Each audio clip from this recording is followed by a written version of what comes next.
Un saludo amigos y bienvenidos a Seculorum, a nuestra reflexión en este domingo. En el Evangelio de hoy, de nuevo los fariseos hacen una pregunta capciosa a Jesús. Su intención no es sana, no es conocer más o saber más. Ellos se sitúan sobre Jesús y como a un subordinado le lanzan la cuestión para juzgar si es entendido o no en las cosas de Dios, si tiene capacidad para predicar o si su enseñanza se ajusta a la ortodoxia del judaísmo del templo, como si ellos pudieran juzgar todo eso. Esta vez la cuestión versa acerca de la licitud del divorcio. En principio lo que hace Jesús es devolverles la pregunta. Jesús apela al mandato divino, pues pregunta: ¿qué os ha mandado Moisés?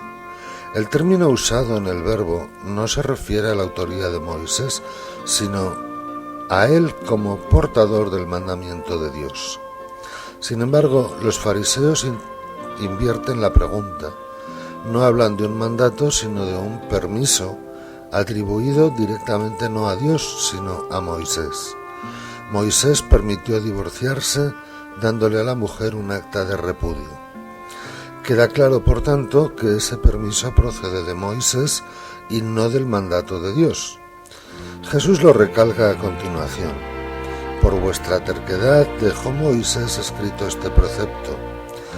La causa que podría justificarlo no está en la voluntad de Dios, sino en la terquedad del pueblo. Es necesario reparar en una cuestión de fondo que permanece latente en la pregunta que formulan los pretendidos jueces de Jesús, y es que se refiere únicamente al repudio que un hombre puede hacer de su mujer, pero nunca al revés. La sola posibilidad de plantear que una mujer pueda repudiar a su marido se vería como un desatino o como una broma de mal gusto. La respuesta de Jesús apela por tanto al designio divino de la creación. El permiso de divorcio con acta de repudio para la mujer no es una respuesta al plan de Dios, es una licencia de los hombres. El plan de Dios es otro. Al principio de la creación, Dios los creó hombre y mujer. Jesús nos traslada al momento mismo de la creación y al proyecto de Dios en ella. Establece la igualdad de ambos en una misma creación, en una misma humanidad. Ninguno tiene ningún tipo de precedencia sobre el otro.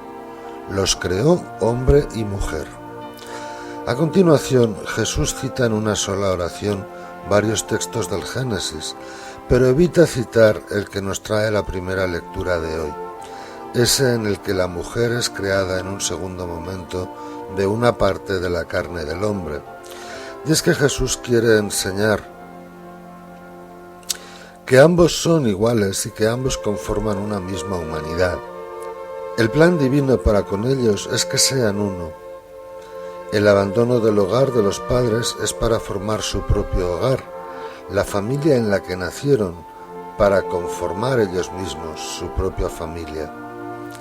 Se deja la seguridad y la protección que da la familia de origen para afrontar la aventura, el riesgo de una nueva familia basada en su unión y confianza mutua.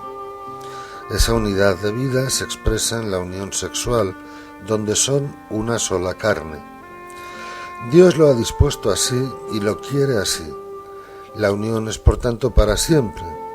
Jesús sentencia que no separe el hombre lo que Dios ha unido. Hasta aquí la respuesta de Jesús a la pregunta de los fariseos. Por cierto, que el evangelista deja el tema zanjado al no apuntar ninguna reacción por parte de ellos a las palabras de Jesús.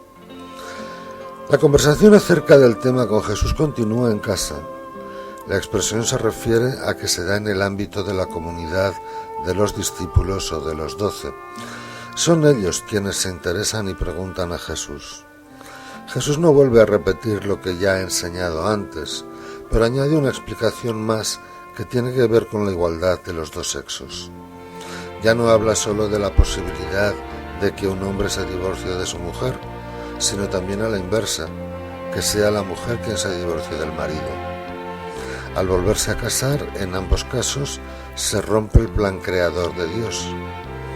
Digámoslo una vez más, el divorcio es un recurso humano a la contumacia y terquedad de los hombres. Dios considera la unión del hombre y la mujer un asunto que no está sujeto a rupturas ni disoluciones. La teoría está clara. Lo peor es la práctica del matrimonio, que nuestra naturaleza humana y defectible lo hace tan complicado con tanta frecuencia. Las parejas se rompen porque se acaba el amor, porque se cambia de carácter, porque se pierde la ilusión del comienzo, porque el egoísmo se apodera de alguno de los dos, por el error de la infidelidad, la pérdida de la lealtad. Es lógico que la Iglesia deba encontrar soluciones a estas situaciones, pero sabiendo que se trata de un fracaso. Jesús nos propone el ideal, pero como en el caso de Moisés, nuestra terquedad requiere que tengamos que buscar otras alternativas cuando nuestro pecado o nuestra torpeza han dado al traste con el plan de Dios entre hombre y mujer. Lo cual significa que habremos de ser humildes para reconocer que no hemos sabido llevar adelante el designio creador de Dios. Os deseo un feliz día del Señor y también una feliz semana. Que Él ponga paz en las parejas y en las familias. Nos volvemos a encontrar aquí, si Dios quiere, el próximo domingo. Hasta entonces, muchas gracias.